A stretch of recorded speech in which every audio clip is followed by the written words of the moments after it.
Hello everyone, welcome to educational point. Advance Java जैसे JavaScript, JDBC, JSP and servlet से related videos को देखने के लिए हमारे चैनल को सब्सक्राइब करें और वीडियो पसंद आए तो अपने दोस्तों के साथ शेयर करें। हमारे इस वीडियो का टॉपिक है सर्वलेट आर्किटेक्चर। इस वीडियो में हम बात करने वाले हैं introduction to servlet architecture and components of servlet architecture. तो चलिए वीडियो को स्टार्ट करते हैं with the introduction. Servlet architecture involves Java programs or servlets running on a web server to handle client requests and generate dynamic web content. Servlets act as an intermediary between the client and the server, processing requests, interacting with databases, and sending back responses. Servlet क्या है इसके बारे में हमने अपने previous video में देख लिया है।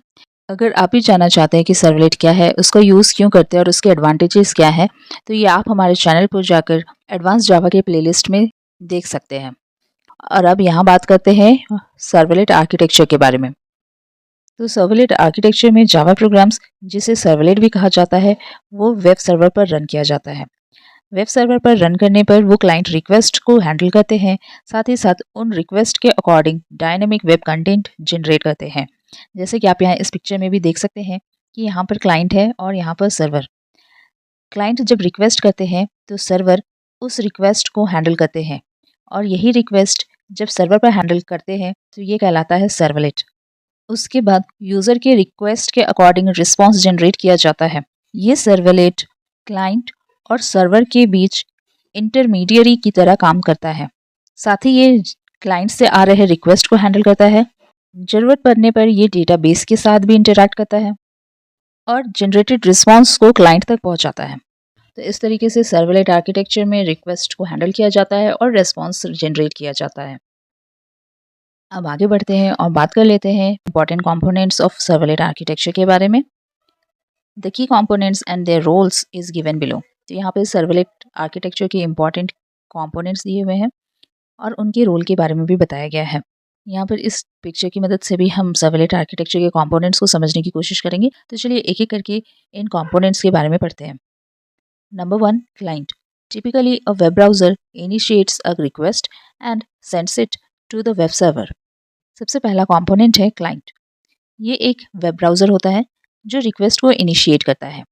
रिक्वेस्ट इनिशिएट हो जाने के बाद इसे वेब सर्वर तक भेज दिया जाता है। आप यहाँ इस पिक्चर में भी देख सकते हैं कि यहाँ पर क्लाइंट है और यहाँ पर रिक्वेस्ट इनिशिएट होता है। ये रिक्वेस्ट आगे वेब सर्वर में सेंड कर दिया जाता है। रिक्वेस्ट इनिशिएट करने के लिए या तो किसी लिंक पर क्लिक किया जा सकता है या फिर किसी फॉर्म को सबमिट किया जा सकता है। जब यूज़र इस तरीके के कुछ काम करते हैं तो उससे रिक्वेस्ट जनरेट होता है, जिसे आगे वेब सर्वर पर भेज दिया जाता है। Number 2, web server receives the client's request and forwards it to the appropriate servlet container. दूसरा कंपोनेंट है web server. Web server client की रिक्वेस्ट को रिसीव करता है और उसे आगे एप्रोप्रिएट सर्वलेट कंटेनर तक फॉरवर्ड कर देता है। जैसे कि आप इस पिक्चर में भी देख सकते हैं, जैसे ही क्लाइंट से वेब सर्वर को रिक्वेस्ट रिसीव होता है, वो उस रिक्वेस्ट को आगे वेब कंटेनर तक फॉरवर्ड कर दिया जाता है। वेब कंटेनर को ही सर्वलेट कंटेनर भी कहा जाता है। और अब आगे बढ़ते हैं और जानते हैं दूसरे कंपोनेंट के बारे में। Number 3, servlet container, web container और servlet engine. A part of the web server that manages the lifecycle of servlets. It receives requests from the web server, identifies the relevant servlet, and creates a thread to handle the request. Servlet architecture का तीसरा component है servlet container. Servlet container, जिसे web container या servlet engine भी कहा जा सकता है, वो सर्वलेट के लाइफ साइकिल को मैनेज करता है। जैसा कि आप इस पिक्चर में भी देख सकते हैं कि वेब कंटेनर वेब सर्वर से आए हुए रिक्वेस्ट को रिसीव करता है। उसके बाद वो रेलेवेंट सर्वलेट को आइडेंटिफाई करता है और सर्वलेट आइडेंटिफाई करने के बाद वो थ्रेड क्रिएट करते हैं ताकि वो रिक्वेस्ट को हैंडल कर सके। वैसे भी हमने अपने प्रीवियस वीडियो में देखा है कि सर्वलेट मल्टी थ्रेडेड मॉडल पर काम करता है। तो यहाँ पर वेब कंटेनर में भी उसी मॉडल को यूज़ करके मल्टीपल सर्वलेट हैंडल किए जाते हैं और एक एक करके सर्वलेट्स को प्रोसेस किया जाता है। अब आगे बढ़ते हैं और देखते हैं अगले कंपोनेंट को। Number 4, servlet. A Java program that processes the request, interacts with databases or other resources and prepares a response. Servlet architecture का चौथा कंपोनेंट है सर्वलेट।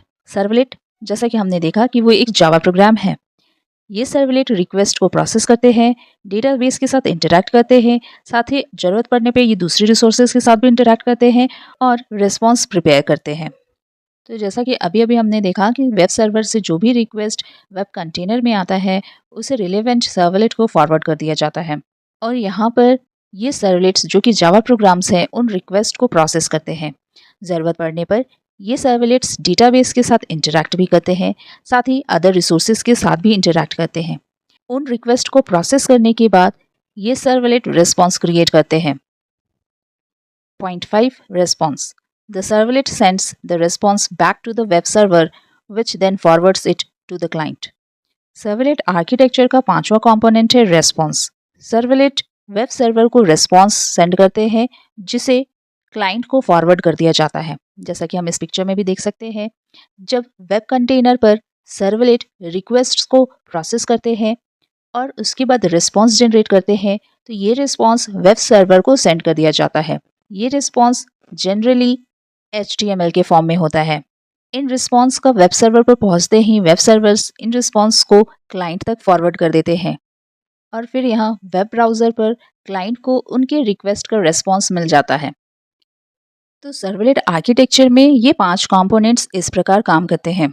तो आज की वीडियो में हमने सर्वलेट आर्किटेक्चर और उसके कंपोनेंट्स के बारे में जाना। नेक्स्ट वीडियो में हम बात करेंगे सर्वलेट लाइफ साइकिल के बारे में। Thanks for watching this video.